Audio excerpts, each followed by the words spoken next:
Yeah, talk about the politics of the economy now with Democratic Congressman, member of the House Small Business and Energy Commerce Committees, Marc Veasey. Nice to see you, Congressman. Appreciate it.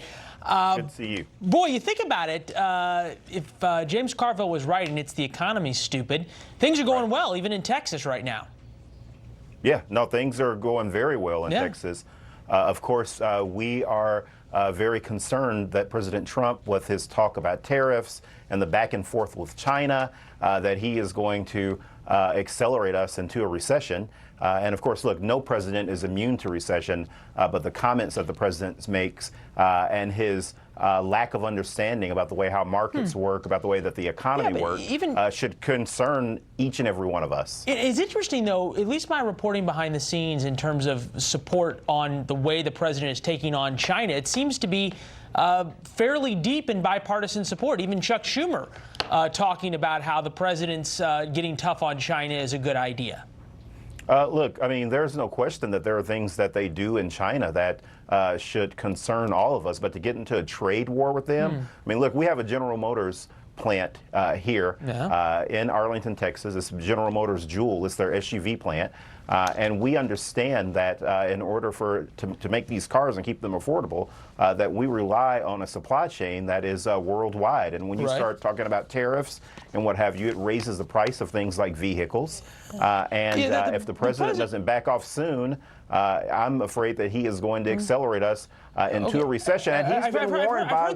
Hold on, Congressman. I've heard the accelerate into a recession a couple of times, and the president and his team evidently have learned a little bit more about economics and decided to back off the talking point that the American consumer isn't going to pay for this. They now have decided that prices do go up, as you just alluded to. But it brings up an important question, and that is that if there is a national security interest in confronting China, confronting an adversary who's been allowed to get away with so much as the Chinese have over 30 years doesn't come for free. There is going to be some pain for that. Do you deny that there's a credible national security interest in going after China and holding them accountable and then dealing with the pain?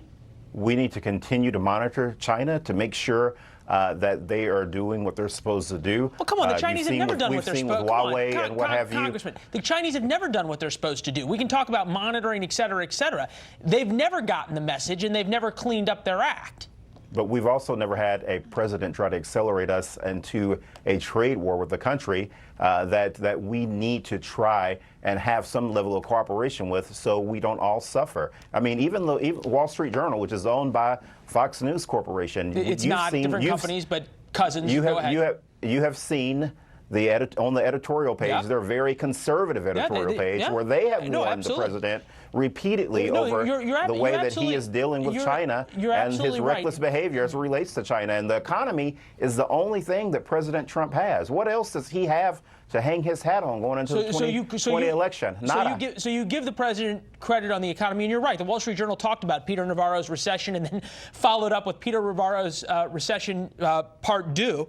As it were. But it brings up an important point. If you're not going to confront the Chinese economically and try to put the thumb screws onto them in terms of tariffs, then the only other way to confront them is militarily, and I'm guessing you're not on board with that either, and they don't want to play nice in the sandbox just because you tell them to. So what's the answer? I think the answer is, if you look at previous administrations and how they have dealt with China, it's been a much Congressman, real quick, more responsible way of dealing with them. You just agreed that the reason that China is out of control is because what previous administrations have done hasn't worked. I'm not going to say that to characterize it hasn't. The Obama administration certainly wasn't able to put them in line. Look, the Chinese economy is very large, is very sprawling.